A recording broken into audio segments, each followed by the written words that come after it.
سلامونه نیکې هیلې احترامات. زه یم احسان الله سراج.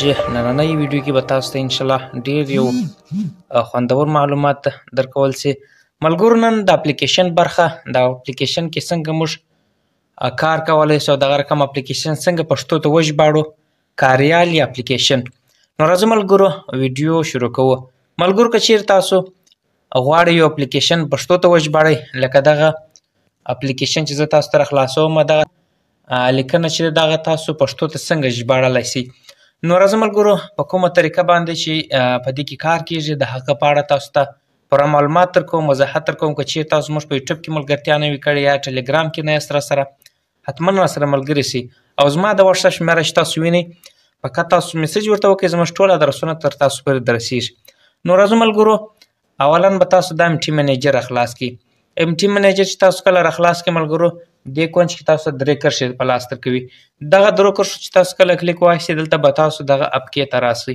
د هغه څخه وروسته تاسو دغه کوم اپلیکیشن چې غواړئ پښتو ته یې وژباړئ، نو پر دې باندې کلیک واخلئ او دغه اپکې ته بیرته دلته داخل سئ او دلته اوکې باندې اوس ملګرو. نو دغسې یو صفحه تاسو ته راوړي، دغه بټن به تاسو باندې اوس نو تاسو ته دغه اپلیکیشن د موبایل په حافظه کې ذخیره سو. نو بیا غواړئ دا وژباړئ، نو اپلیکیشن چې مو کله داسې کلیک کړئ، دغه ویوز باندې کلیک ورته واخلئ. دلته تاسو ته ګورئ ملګرو، د دې سره څخه تر دغه پایه پورې ټول د دوی کوم مواد وي، نوم وي یا دغه رقم فوټې وي، ټول دغه ځای کې موجود دي. خو زه راځم ملګرو غواړم دغه اپلیکیشن پښتو ته وژباړم. که چیرې تاسو د دغه ځای څخه یو لیکنه کاپي کول غواړئ، نو د دې دپاره ما تاسو ته یو بل اپلیکیشن هم ویډیو پر جوړه کړې. دغه اپلیکیشن به تاسو راخلاص کړئ، ټکسټ کوپي. نو دا چې تاسو کله راخلاص کړئ، دغه بټن به تاسو الاو کړئ، نو دغسې یو بټن به تاسو ته په لاس درکړي. نو دغه ځای کې به تاسو راسئ او دا بټن به داسې ووست. نو دلته چې تاسو دغه غواړئ کاپي یې کړئ، نو دا تاسو چې کله مو کاپي کړئ، دا د MT منیجر او اپ ایډیټور دپاره په ښه درځي. حتما یې زما د یوټیوب ویډیو لاندې ډسکریپشن کې هلته ویډیو موجوده، دغه لینک یې شته، نو د ویډیو لینک هلته موجود دی، هغه راواړوئ، بیا به تاسو ته انشاءالله په ښه درسي. نو دلته به تاسو پر دې درې کرښو باندې کلیک واخلئ او دلته سرچ ته راسئ.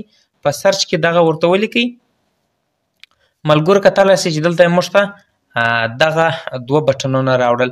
نو دې بټن چې تاسو کله راغلاست، بیا به تاسو دغه لاندې باندې وست، نو دلته به بیا تاسو د درې کرښو باندې کلیک واخلئ او دلته به دغه کومه لیکنه چې تاسو کاپي کړې وه هغه به دلته سرچ کړئ. نو کتلی سئ چې دلته یې دغه لیکنه راوړم. دا اوس موږ څنګه پښتو ته اړوو؟ ستاسو دپاره یو پښتو کیبورډ په کار دی. کیبورډ د ګوګل کیبورډ په هر ټلیفون کې چې وي د ځان څخه نصب وي.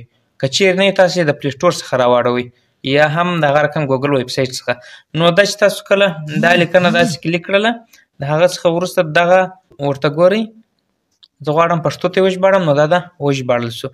دغه رقم تاسو غواړئ دې ګروپ کې دغه لاندې اباوټ ایز دغه ځای کې تاسو دا کاپي کړئ، نو بیا تاسو دا کاپي کړئ، دغه ځای کې برت اپلیکیشن ته راسئ ملګرو. دا به د ځان سره دلته داسې ذخیره کړئ اپلیکیشن باندې، دغه ځای باندې چې اوکې باندې کلیک واخلئ. اوس به دغه د ځان سره سرچ کړئ، نو دا دلته نه موجود.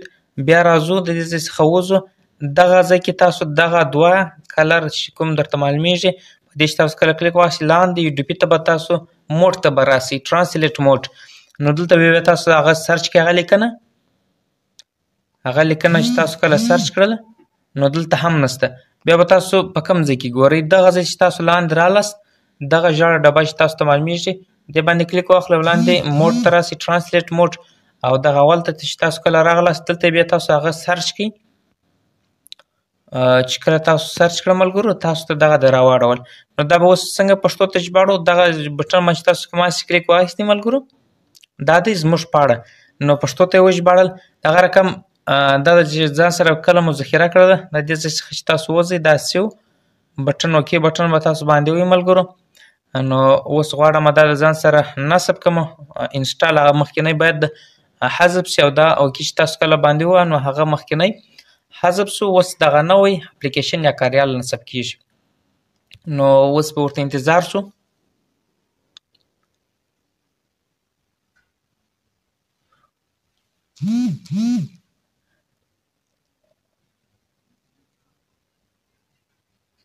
نو دغه ځای کې تاسو ته داسې پرمیشن راوړي.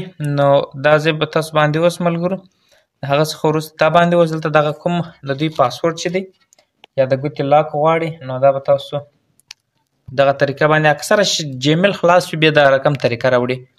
نو تاسو د وای د پلی سټور څخه نه وای خو تاسو پلی سټور څخه مه نوی کوئ. اوپن باندې کلیک وکړئ. دغه اګري دغه د دوی مخکې پرمیشن چې و نو بیرته د درې کرښو ته راځو. زموږ په اړه ګور دا دی پښتو ته ژباړه سوی دی. دا مخکینی 2 دانې وه خو ما یو پښتو ته وژباړی او بل مې نه دی ژباړلی او دغه ځای کې تاسو وینئ پښتو ته ژباړه سوی دی. نو که غواړئ تاسو ټول اپلیکیشن په دغه طریقه باندې پښتو ته ژباړلی سئ او دغه رقم ایډیټ هم پکښې کې کولی سئ. که چیرې یو بل چا اپلیکیشن جوړ کړی وي تاسو په خپل نامه کولی سئ. نو یو ډېره خوندوره او ښایسته ویډیو وه. تر بلې ویډیو پورې ښې چارې د الله په امان.